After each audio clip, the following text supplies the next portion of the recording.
ನಮಸ್ತೆ ಮಿತ್ರರೇ, ಇವತ್ತು ಒಂದು ಸ್ಪೆಷಲ್ ಆದ ಬಟರ್ ಗಾರ್ಲಿಕ್ ರಾಗಿ ದೋಸೆ ಮಾಡೋಣ.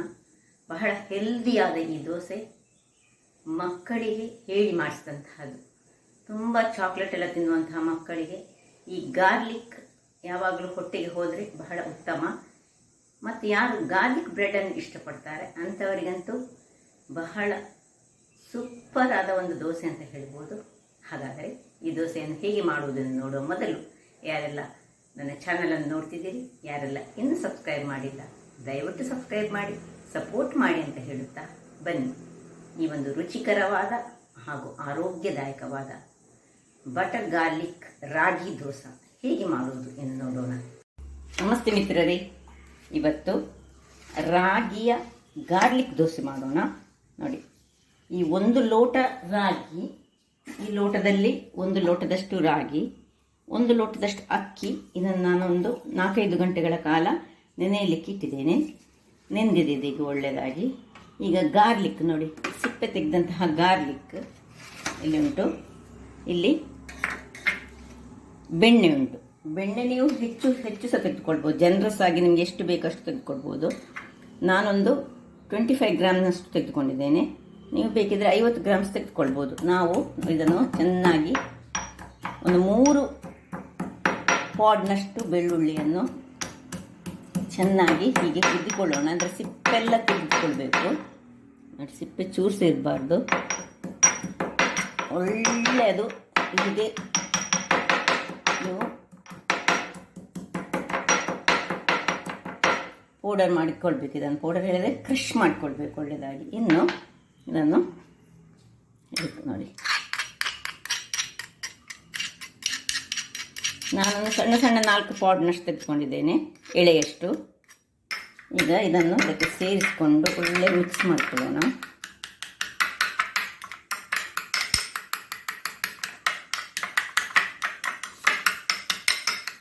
ಒಳ್ಳೆ ಮಿಕ್ಸ್ ಆಗಬೇಕಿದೆ ಇದರಲ್ಲಿ. ಇದನ್ನು ಹೀಗೆ ಇನ್ನು ಅದರ ಬೆಳ್ಳುಳ್ಳಿಯ ರಸ ಆ ಬೆಣ್ಣೆ ಒಟ್ಟಿಗೆ ಸೇರುವ ಹಾಗೆ ನಾವು ಹೀಗೆ ಇದನ್ನು ಮುಚ್ಚಿಟ್ಕೊಳ್ಳೋಣ. ಇದನ್ನು ಸೈಡಲ್ಲಿ ಇಟ್ಕೊಳ್ತಿದ್ದೇನೆ ನಾನೀಗ.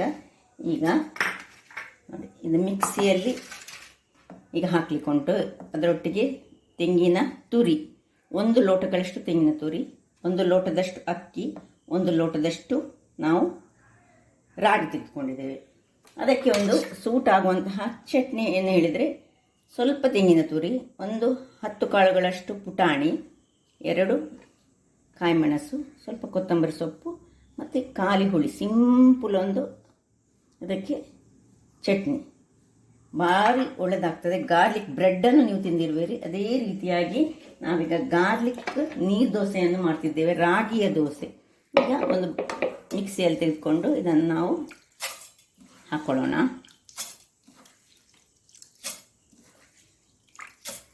ಇದಕ್ಕೆ ಸ್ವಲ್ಪ ಉಪ್ಪು, ತೆಂಗಿನ ತುರಿ ಹಾಗೂ ನೀರನ್ನು ಸೇರಿಸ್ಕೊಳ್ತಿದ್ದೇನೆ. 1 ಚಮಚದಷ್ಟು ಉಪ್ಪನ್ನು ಹಾಕ್ಕೊಳ್ತೇವೆ. ಉಪ್ಪು ರುಚಿಗೆ ತಕ್ಕಷ್ಟು ಹಾಕ್ಕೊಂಡು ಒಳ್ಳೆ ಫೈನಾಗಿ ಗ್ರೈಂಡ್ ಮಾಡಿ ತರ್ತೇನೆ. ವೀಕ್ಷಕರೇ, ಇಲ್ಲಿ ನೋಡಿ, ಒಳ್ಳೆ ಫೈನಾಗಿ ಗ್ರೈಂಡ್ ಆಗಿ ನಾನು ಮಾಡಿಕೊಂಡು ತಂದೆ. ರಾಗಿ ಮತ್ತು ಅಕ್ಕಿದು. ಈಗ ಇದಕ್ಕೆ ಸ್ವಲ್ಪ ಮಿಕ್ಸಿ ತೊಳೆದ ನೀರನ್ನು ಹಾಕೊಳ್ಳೋಣ.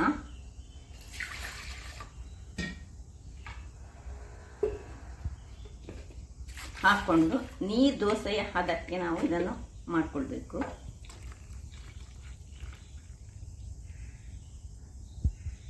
ವೀಕ್ಷಕರೇ, ಇಲ್ಲಿ ನೋಡಿ, ಈ ಹದದಲ್ಲಿ ಬರಬೇಕಿದು.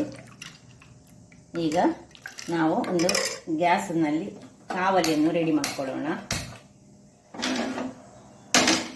ಇದು ಬಿಸಿ ಆಗುವಾಗ ಇಲ್ಲಿ ಚಟ್ನಿ ನೋಡಿ, ನಾನು ಹೇಳಿದೆಲ್ಲ ಆಗ ಏನಿಲ್ಲ, ಸಿಂಪಲಾಗಿ ಕೊತ್ತಂಬರಿ ಸೊಪ್ಪು ಇದು ಇದಕ್ಕೆ ಸೂಟ್ ಆಗ್ತದೆ ಒಳ್ಳೆ. ಮಾತ್ರ ಚೂರು ಇದು ಖಾರ ಬೇಕು. ಒಂದು 2 ಮೆಣಸು ಹಾಕ್ಕೊಳ್ತಿದ್ದೇನೆ ನಾನೀಗ. ಮತ್ತು ಈ ಕಡಲೆ ಇದು ಪುಟಾಣಿ ಮತ್ತು ಸ್ವಲ್ಪ ತೆಂಗಿನ ತುರಿ, ಹುಳಿ ಮತ್ತು ಸ್ವಲ್ಪ ಉಪ್ಪು, ರುಚಿಗೆ ತಕ್ಕಷ್ಟು ಉಪ್ಪನ್ನು ಹಾಕ್ಕೊಳ್ತಿದ್ದೇನೆ. ಇದಕ್ಕೆ ಸ್ವಲ್ಪ ನೀರು ಹಾಕಿ ನಾನೊಂದು ಗ್ರೈಂಡ್ ಮಾಡಿ ತರ್ತೇನೆ. ಚಟ್ನಿ ರೆಡಿ ಆಯಿತು. ಇದನ್ನು ಬೇರೆ ಒಂದು ಪಾತ್ರೆಗೆ ಶಿಫ್ಟ್ ಮಾಡ್ಕೊಳ್ತಿದ್ದೇನೆ. ಇದಕ್ಕೆ ನೀರು ಬೇಕಿದ್ರೆ ನೀರು ಮಾಡ್ಕೊಳ್ಬೋದು. ಇದು ಚೂರು ದಪ್ಪದಲ್ಲಿ ಇದ್ದರೆ ಈ ಒಂದು ಇದಕ್ಕೆ ಸ್ವಲ್ಪ ನೀರನ್ನು ಹಾಕೊಂಡು ಸಹ ಮಾಡ್ಬೋದು. ನೋಡಿ, ಸ್ವಲ್ಪ ಹಾಕುವ. ದಪ್ಪದಲ್ಲಿ ಇದಕ್ಕೆ ತಿನ್ನಲಿಕ್ಕೆ ಚಟ್ನಿ ಇದ್ದರೆ ಒಳ್ಳೆ ಆಗ್ತದೆ. ಇದಕ್ಕೊಂದು ಸಣ್ಣ ಒಗ್ಗರಣೆ ಅಲ್ಲಿಗೆ ಕೊಡೋಣ. ಇಲ್ಲಿ ಇದರಲ್ಲಿ ಸ್ವಲ್ಪ ನಾನು ಒಂದು ಸ್ವಲ್ಪ ತೆಂಗಿನ ಎಣ್ಣೆ ಹಾಕ್ಕೊಳ್ತಿದ್ದೇನೆ. ಸಣ್ಣ ಒಗ್ಗರಣೆ, ಒಂದು ರುಚಿಯಾಗಿ ಬರ್ತದೆ ಸುರಿಗೆ. ಅದಕ್ಕೆ ಆಲ್ರೆಡಿ ಬಿಸಿ ಉಂಟು ನೋಡಿ. ಉದ್ದಿನ ಬೇಳೆ ಹಾಕ್ಕೊಳ್ತಿದ್ದೇನೆ. ಉದ್ದಿನ ಬೇಳೆ ಸ್ವಲ್ಪ ಕಲರ್ ಆಗುವಾಗ ಸಾಸಿವೆ ಒಡಿಲಿಕ್ಕೆ ಆಗುವಾಗ ಒಂದು ಎಳೆಯಷ್ಟು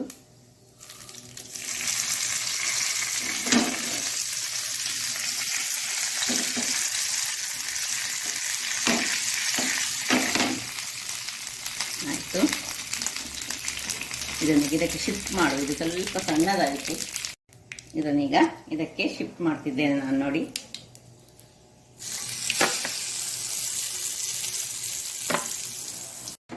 ಈಗ ಚಟ್ನಿಯನ್ನೀಗ ಬದಿಗಿಟ್ಕೊಳ್ಳೋಣ. ಚಟ್ನಿ ಹೇಗೂ ರೆಡಿ ಆಯಿತು.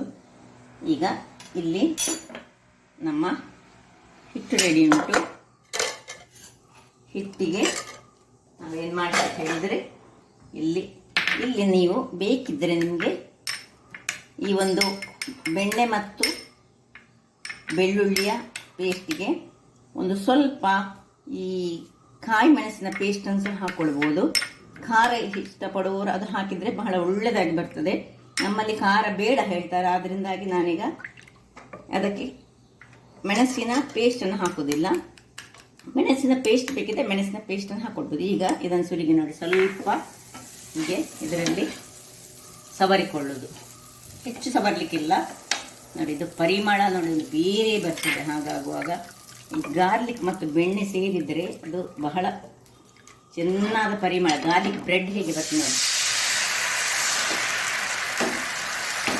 ಈಗ ಇದು ಕಾದ ಮೇಲೆ ಪುನಃ ಏನು ಮಾಡಬೇಕಂತ ನಾನು ಹೇಳ್ತೇನೆ. ಈಗ ಮುಚ್ಚಳವನ್ನು ಮುಚ್ಚಿಕೊಳ್ಳೋಣ.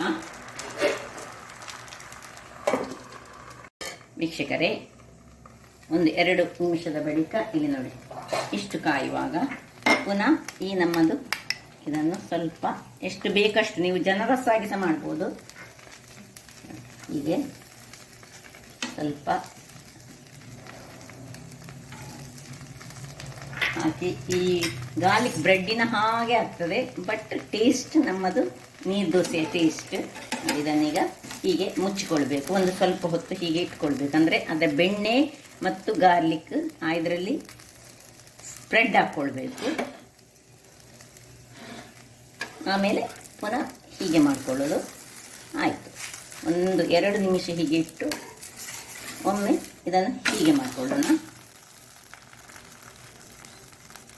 ಇನ್ನು ತಿನ್ನುವಾಗ ಚಟ್ನಿ ಒಟ್ಟಿಗೆ ತಿನ್ನುವಾಗ ಬಹಳ ಸೂಪರ್ ಆಗಿ ಬರ್ತದೆ ನೋಡಿ. ಪುನಃ ಅದೇ ರೀತಿಯಲ್ಲಿ ಗಾರ್ಲಿಕ್ಕಿನ ಬೆಣ್ಣೆ ಮತ್ತು ಗಾರ್ಲಿಕ್ಕನ್ನು ಮಿಕ್ಸ್ ಮಾಡಿಕೊಂಡು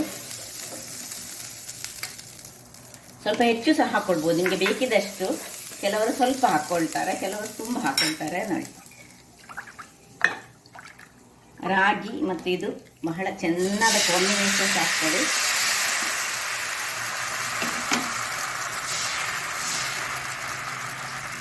ಮುಚ್ಚಳ ಮುಚ್ಚಿ ಬೇಯಿಸ್ಕೊಳ್ಳೋಣ ಒಂದು 2-3 ನಿಮಿಷ. ಮತ್ತೆ ಪುನಃ ಅದೇ ರೀತಿಯ ಪ್ರೊಸೀಜರ್. ವೀಕ್ಷಕರು ನೋಡಿ, 2ನೇ ದೋಸೆ ಸಹ ಸಿದ್ಧ ಆಗಿ ಉಂಟು. ಈಗ ಹೀಗೆ ಇದರ ಮೇಲೆ ಅದಕ್ಕೆ ಇನ್ನೂ ಸಹ ಹೆಚ್ಚು ನೀವು ಹಾಕ್ಕೊಳ್ಬೋದು. ಪರಿಮಳ ಇನ್ನೂ ಸಹ ತುಂಬ ಸೂಪರಾಗಿ ಬರ್ತದೆ. ಇದು ಈ ಬೆಳ್ಳುಳ್ಳಿ ಮತ್ತು ಬೆಣ್ಣೆ ಅದು ಮಿಕ್ಸ್ ಆಗುವಾಗ ಅದು ಗಾರ್ಲಿಕ್ ಬ್ರೆಡ್ಡಿನದೇ ಟೇಸ್ಟ್ ಬರ್ತದೆ ನಿಮಗೆ.